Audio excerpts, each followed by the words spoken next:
You have been picking up pennies head side up, toasting with champagne, and knocking on wood your entire life. None of it started as superstition. Every single one of these started as something else entirely, and the real origins are stranger than the superstition that replaced them. Here is where they actually came from. Bad luck comes in threes. If something goes wrong once, most people brace for two more. A broken glass, a missed call, a fender bender, and suddenly everything feels connected. This one traces directly to World War I trench warfare. When soldiers lit 3 cigarettes from a single match at night, the extended flame was long enough for an enemy sniper to spot the light, aim, and fire before the third cigarette was lit. The third man to light his cigarette was the one who got shot. Soldiers brought the pattern home after the war. The specific life or death logic behind it was lost within a generation. It became a general rule people apply to broken appliances, minor inconveniences, and celebrity deaths, which is a significant downgrade from its original context. Finding a penny heads up is good luck. Most people pocket it without thinking twice. In medieval Europe, medals were believed to have protective properties given by the gods. Finding any medal on the ground was considered a gift of protection from above. Heads up meant the face of the king or deity on the coin was visible, making it more powerful. Tails up meant the protective face was turned away and the coin was worthless. The ritual survived the belief system that created it by about 600 years and is now just something people do in parking lots. Never say Macbeth inside a theater. Every working actor knows this rule and none of them will break it.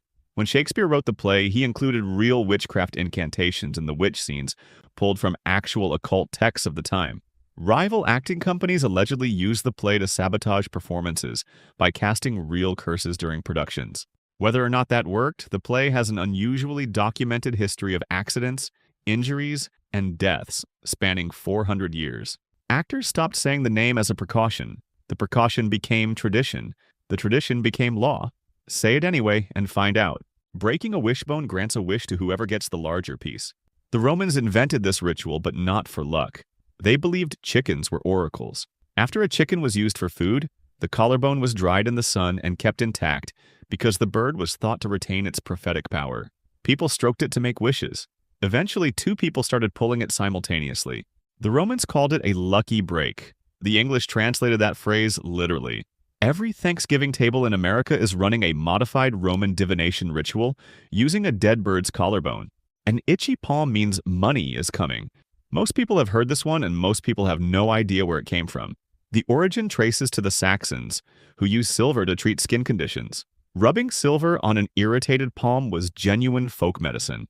Over time, the association between silver touching the palm and relief became the belief that an itchy palm meant silver was coming.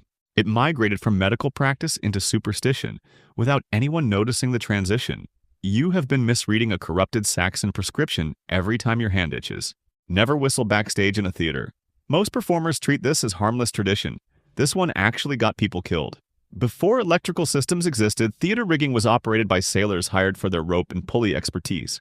They communicated entirely through whistled signals to coordinate flying scenery above the stage.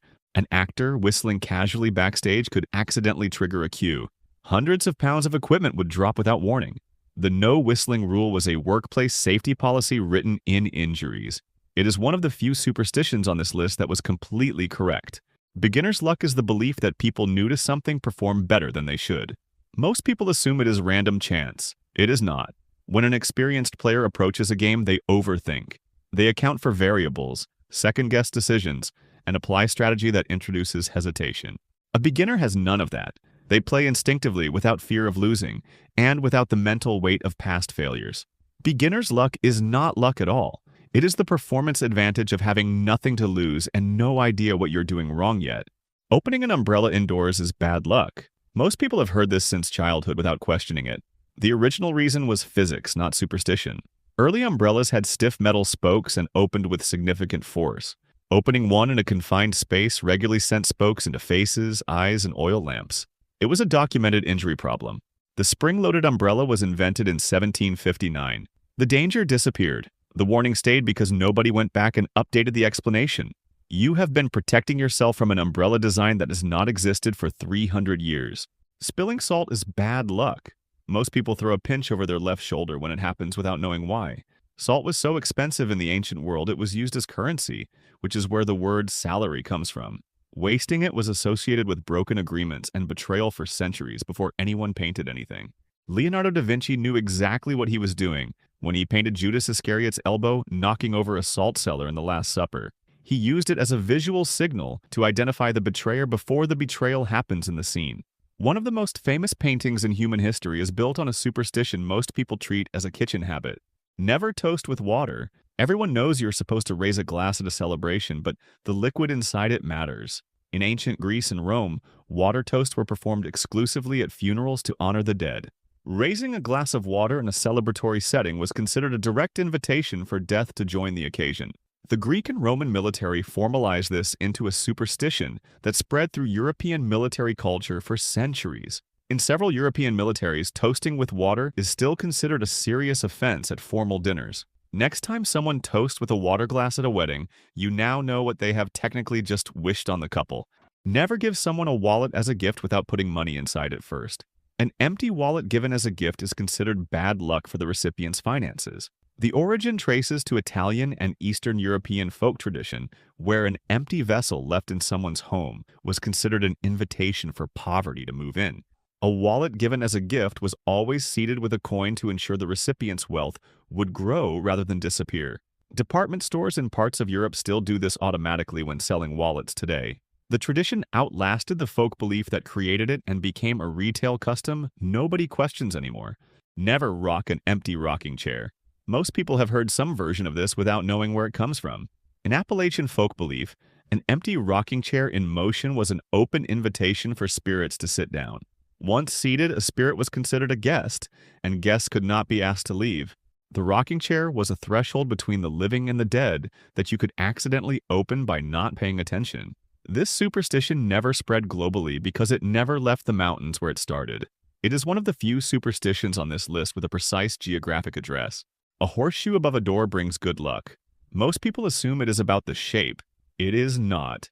Iron was considered the one material that repelled evil spirits across multiple Northern European cultures independently. Blacksmiths who worked with iron were considered to have special protective power because they handled the material daily. A horseshoe was simply the most common iron object available to hang above a door. The debate about whether the ends should point up to catch luck or down to let it flow out has been running for centuries with no resolution. The original point was the iron. Nobody was counting on the geometry. Breaking a mirror brings 7 years of bad luck. The Romans invented this specifically as a financial deterrent. Mirrors in ancient Rome were extraordinarily expensive.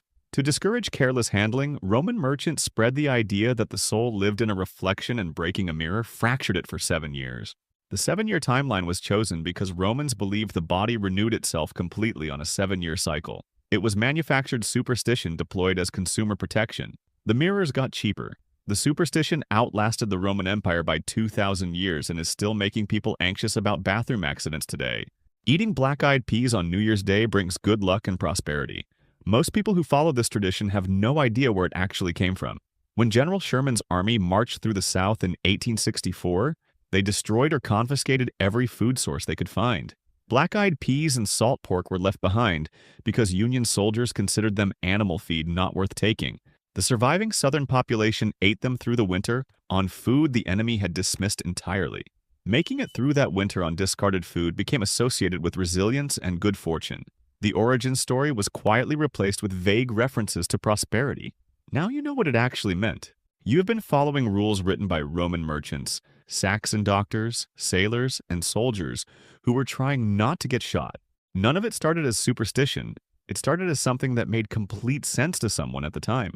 The part where it stopped making sense is the part nobody bothered to write down. What superstition on this list surprised you the most? Drop it in the comments. Your answer might end up in part 2.